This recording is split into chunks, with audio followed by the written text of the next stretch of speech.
बच्चा good morning. Good morning sir. आज क्या है? 26 जनवरी। तो मैं आज आपको एक शख्स की छोटी सी स्टोरी सुनाऊंगा।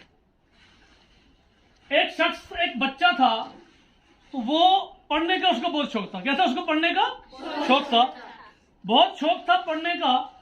लेकिन उसको कोई स्कूल एडमिशन नहीं देता था। क्यों नहीं देता था?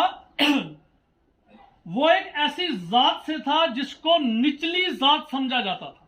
कौन सी जात? निचली जात। वो यूं दलित एक समाज है, दलित, उनकी ऐसी एक निचली जात है जिसके साथ बात करना, देखना, टच करना कोई बर्दाश्त नहीं करता था। उसको कोई स्कूल एडमिशन नहीं देता था। फिर उसके बाप ने बड़ी जद्दोजहद करके एक स्कूल के अंदर उस बच्चे की एडमिशन करवाई। लेकिन उस टीचर ने कहा ये बच्चा तब पढ़ेगा कि इस बच्चे को क्लास से बाहर बैठना पड़ेगा। तो वो बच्चा क्लास से बाहर बैठकर पढ़ता रहा। एक दिन टीचर ने उस बच्चे को ब्लैक बोर्ड तक बुलाया, तो सब बच्चे दौड़ कर गए ब्लैक बोर्ड की तरफ। क्यों गए? कि ब्लैक बोर्ड के साथ उन बच्चों ने अपना लंच बॉक्स रखा था, ताकि उस लंच बॉक्स को हम उठा लें कि हमारे लंच बॉक्स पे उस बच्चे का साया, परछाई ना पड़े। अगर परछाई पड़ गई तो वो खाना हम फेंकना पड़ेगा। इस कदर नफरत थी। एक बार उस बच्चे ने एक कुएं से पानी पिया। उस कुएं से पानी पीने पर उसको इतनी मार पड़ी जैसे एक कैदी को मारा जाता है। अगर कोई और आम बच्चा होता तो वो क्या करता? वो छोड़ देता पढ़ना, वो भाग जाता या सुसाइड कर लेता। लेकिन वो बच्चा कोई आम बच्चा नहीं था। उस बच्चे को एक बात समझ आ चुकी थी। उसको यह समझ आ चुका था कि अगर मुझे खुद को और अपने समाज को ऊपर लाना है तो उसके लिए क्या करना है? पढ़ना है। क्या करना है? पढ़ना है। फिर उस बच्चे ने अनथक मेहनत की। उसको एक ही बात समझ आई कि मुझे पढ़ना है, बस चाहे कुछ भी हो जाए। लोग क्या कहते हैं मेरे बारे में, कोई मुझसे नफरत करता तो मुझे फर्क नहीं पड़ता। तो वो पढ़ता गया। उस बच्चे ने पढ़ते पढ़ते बड़ा होकर 32 डिग्रीज की और 3 पीएचडी की। तीन बार पीएचडी करने वाला शख्स, 32 डिग्री इकट्ठे करने वाला शख्स, वो अमेरिका गया, कोलंबिया यूनिवर्सिटी से पढ़ के आया। फिर जब इंडिया आया, यहां पर उसको एक बहुत बड़ी पोस्ट मिली। उस पोस्ट पर जब वो बैठता उस चेयर पर, तो पीएन जब उसके पास फाइल लेकर जाता, उसको फाइल देता, तो पीएन दूर से फाइल फेंकता था कि तू बेशक ऑफिसर है लेकिन तू निचली जात का है, हम तेरे साथ हाथ नहीं मिला सकता है। ऑफिसर को भी फाइल दूर से फेंकते थे। लेकिन उस शख्स को इस बात से कोई फर्क नहीं पड़ता। उसका मिशन एक था कि मैं पढ़ लिख कर जब एक लेवल पे आ जाऊंगा, अपनी औकात को इतना बड़ा कर दूंगा कि लोग मेरे पीछे चलने पर मजबूर हो जाएंगे, लोगों को मैं मजबूर कर दूंगा।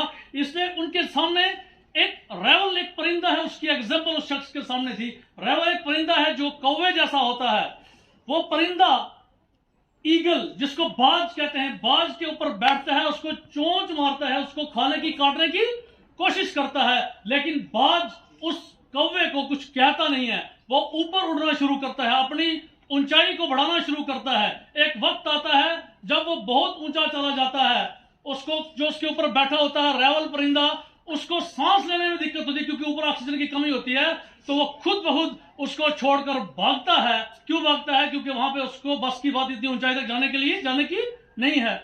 वही उसकी एग्जांपल थी कि मुझे अपने कद को बढ़ाना है। मैं जितना ऊपर चला जाऊंगा, मेरा बोलना, इन लोगों से लड़ाई करना मेरा मकसद नहीं है, इन लोगों को कुछ करके दिखाना मेरा मकसद है। वो ईगल की तरह बढ़ता गया और एक वक्त आया, आज पूरा हिंदुस्तान, उस बच्चे का नाम था डॉक्टर बी.आर. अंबेडकर। जिस बी.आर. अंबेडकर ने कानून लिखा है, कॉन्स्टिट्यूशन लिखा है। 26 जनवरी का वो दिन है जब बी.आर. अंबेडकर को हमेशा याद किया जाता है।